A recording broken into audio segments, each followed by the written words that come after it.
The wealthy world is ageing fast. In 1950, around 1 in every 12 people in high-income countries was over 65. By 2050, it's expected to be more like 1 in 4. And it's storing up a big problem. It is a feat that we can live longer and that we can enjoy being alive for longer, but it's expensive. When people retire, they start to cost society more money. And the costs will soon be unsustainable.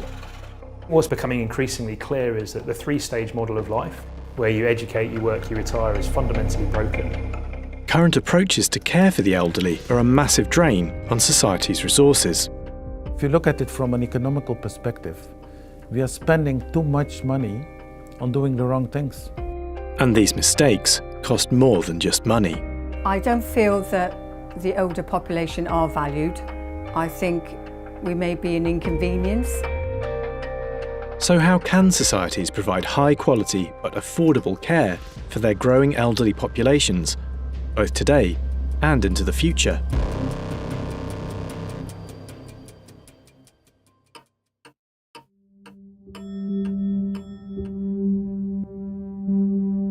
Yamakita, Japan. News crews have been sent to cover the final graduation ceremony at Miho Elementary School. What makes this national news is that 12-year-old Reiki Kodama is the only pupil in his year group. The 146-year-old school will close after Reiki's graduation. The town's population has dropped by around 30% over the past 3 decades, and there simply aren't enough pupils to keep a school open. Japan is the oldest nation on Earth, with the highest proportion of elderly people in its population. The changing shape of societies in the developed world is clearly shown by UN population data. In 1950, there were more than double the number of people in their 20s compared with those in their 60s. But today, the number in their 60s has nearly tripled. The number of children and retirees relative to those of working age is known as the dependency ratio. When this changes, it can mean that there are fewer workers to support the elderly, which has serious economic consequences. An ageing population, of course, brings lots of good and exciting things, but it's expensive.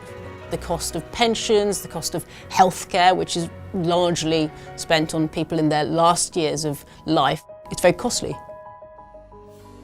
When people retire in their 60s, they tend to spend less, pay less in taxes, and cost society more.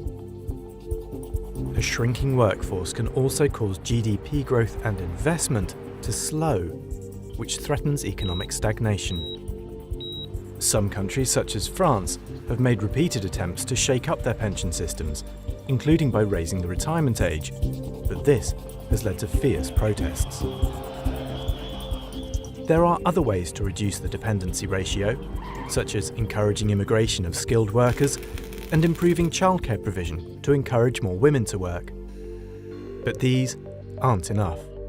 A lot of this is about tweaking around the edges, and if you really think of the magnitude of the challenge here, the more fruitful thinking lies in a really quite a fundamental shift in how we think about different life stages.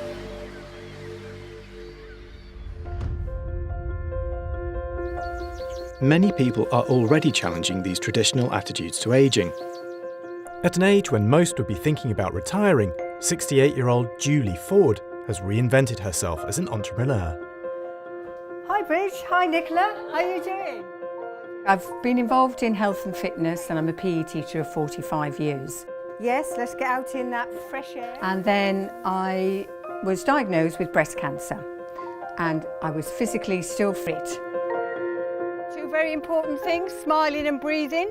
If you can only do one at a time, can you just please breathe? Julie designed and built a training aid called InStep and runs workout classes using it. Resistance training is the best for strength. Scientifically proven that moving with resistance is the golden ticket of exercise. Julie is part of an online community called Rest Less, which helps retirees who want to keep working. It was set up by Stuart Lewis. Everything we do is tailored to this demographic of people in their 50s, 60s and beyond. There's a wide range of life needs that people have, and we're trying to meet them across health, community and social networking. Offering advice on jobs, pensions, further education and even dating, Rest Less helps people navigate one of the biggest transitions they will face in their lifetimes. You've worked 45 years, 50 years of your life, and suddenly you stop. Well, what do? It is very difficult. You just need to look at the impact of someone who's been out of work for 2 years to see the impact on their physical health, but also their mental health. It's the same when you enter retirement. For some people, it can be quite a lonely and desolate time. But extending their working life might not be practical for everyone. People don't all experience aging in the same way, and that's a really important thing to keep in mind. I mean, a starting point is, of course, what kind of job you did all your life. Well, not everyone can work until they're 90. That still doesn't take away the fact that in the rich world, 90% of people will now reach their 65th birthday, and most of them will still have plenty of healthy years ahead of them. Encouraging people to make use of these healthy years could unlock economic potential that's being lost in retirement. To make the most of this increasing life expectancy, to reap a so-called longevity dividend, you do need to make sure that you set the infrastructure up to make that possible. More flexible ways of tapping into, say, your pension savings, to employers taking a more open-minded approach. So we're invaluable in society, and I think we should be used or made use of. More flexible attitudes to retirement could help reduce the economic burden of increasingly elderly populations. But eventually, most people will need some form of medical or social care, and that is expensive. A lot of countries just haven't really grappled with the need to set up a decent social care system. Social care used to happen a lot in the family. It used to be informally covered, as we would call it. There were always carers, but they were just unpaid carers. It's daunting because there are an awful lot of people that will need it, and it's a labour-intensive thing to do. In many developed countries, when people can no longer care for themselves, a typical answer is to move them out of their homes and communities into residential care. But as well as being increasingly unaffordable, this model of care can fail to address the emotional needs of elderly people. The rich world have taken a fairly reactive approach to care for the elderly. The traditional approach has been essentially warehousing people in nursing homes. The metrics of success have often been things like, has a person had any falls, have they lost any weight, or did they have any bed sores? And because they became the important metrics, the institutions started operating around those things. I think what's got lost in social care is a more community-focused approach. In the Netherlands, an organisation called Buurtzorg is re-establishing this community approach to care. Ramona van den Arendt is a Buurtzorg nurse working in Ede. Today, she has 3 male patients to visit, all with complex needs. Central to Buurtzorg's method is using local nursing teams who know the community and who are given real autonomy in managing their workload. You work together as a group, as a team. And together you discuss what kind of tasks everybody takes in the team. One of her patients today is 82-year-old Mr. van der Mient, who suffers pain from cancer in his ear. Managing her own timetable means Ramona can give him the special care he needs to stay living safely in his own home.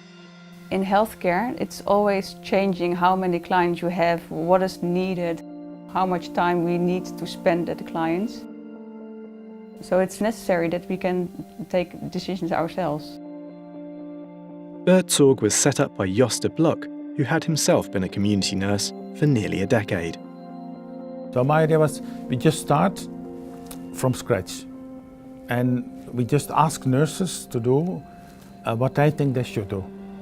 Not on protocols, not on products. Look at the problem and try to solve the problem in the most effective way. The other key part of Buurtzorg's philosophy is setting aside time to talk to the patient and build a deeper understanding of their needs and aspirations. I think the most important thing that when you come at the client's house, it's important to listen, that you take the time to hear somebody's story. It might seem inevitable that spending extra time with patients would drive up costs, but in Bertzorg's case, the opposite is true. If we trust people and we ask them to do what they think is needed, then we use the capacity more effectively than we're doing now.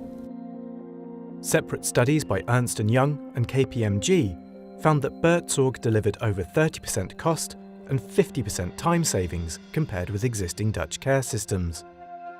In a sector known for high staff turnover, it now employs over 10,000 nurses in the Netherlands and is operating in 30 countries. As well as being efficient, giving nurses independence also protects the independence of those in their care. Ageing populations threaten societies with shrinking workforces, economic stagnation, and crippling costs for pensions and care. Simply throwing more money at the issue is not going to be enough. From a societal perspective, I think we're missing the huge opportunity we have to help people age better, to live better lives. Dealing with ageing is an opportunity, but also a problem that keeps getting kicked down the road. We can't just keep postponing actually dealing with it, or wishfully thinking that tweaking around the edges around the retirement age will fix it. It needs a much, much bigger, more fundamental rethink. I'm Tom Standage, Deputy Editor of The Economist and Editor of The World Ahead. To read more of our future-gazing coverage, click on the link. Thanks for watching and don't forget to subscribe.